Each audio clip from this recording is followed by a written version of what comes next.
নমস্কার বন্ধুরা, আজকে রান্না করব সয়াবিন। সয়াবিনের সাথে কি কি দিই, এদিকে পেঁয়াজ দিয়েছি, আলু দিয়েছি, আদা দিয়েছি, রসুন দিয়েছি।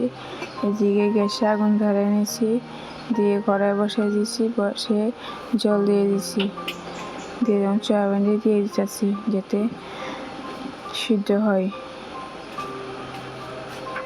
এদিকে লবণ দিয়ে দিচ্ছি,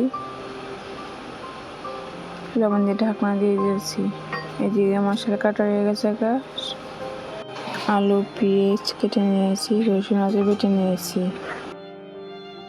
এদিকে সয়াবিন সিদ্ধ হয়ে গেছে, নামিয়ে নিয়েছি, কড়াইয়ে বসাই দিয়েছি, দিয়ে সর্ষের তেল দিয়ে দিয়েছি,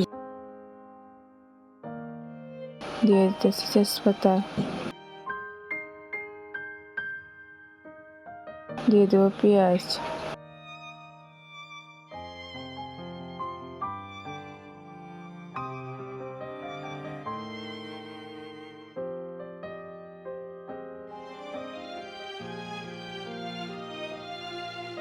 দিয়ে দেবো রসুন,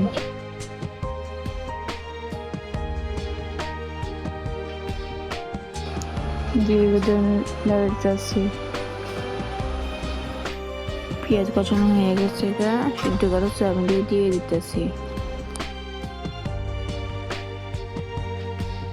দিয়ে দেব আলুর সাথে আদা দিয়ে দিচ্ছি, দিয়ে দেবো জিরা ধনিয়া, হলুদ গুঁড়া, লঙ্কা গুঁড়া, স্বাদ মতো লবণ দিয়ে দিচ্ছি, দিয়ে লাড়া দিতেছি। আলু আর সয়াবিন যাতে ভালো করে মশলা লাগে ওদের লেড়ে দিতেছি। এদিকে সয়াবিন কষানো হয়ে গেছে, দিয়ে দিতেছি জল দিয়ে লাড়া দিতেছি।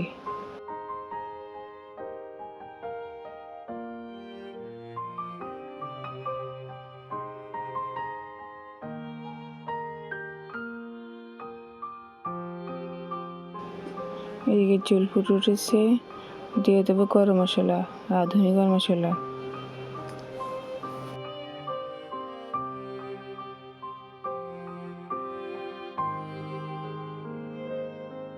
সয়াবিন তরকারি হয়ে গেছে, নামিয়ে নেব।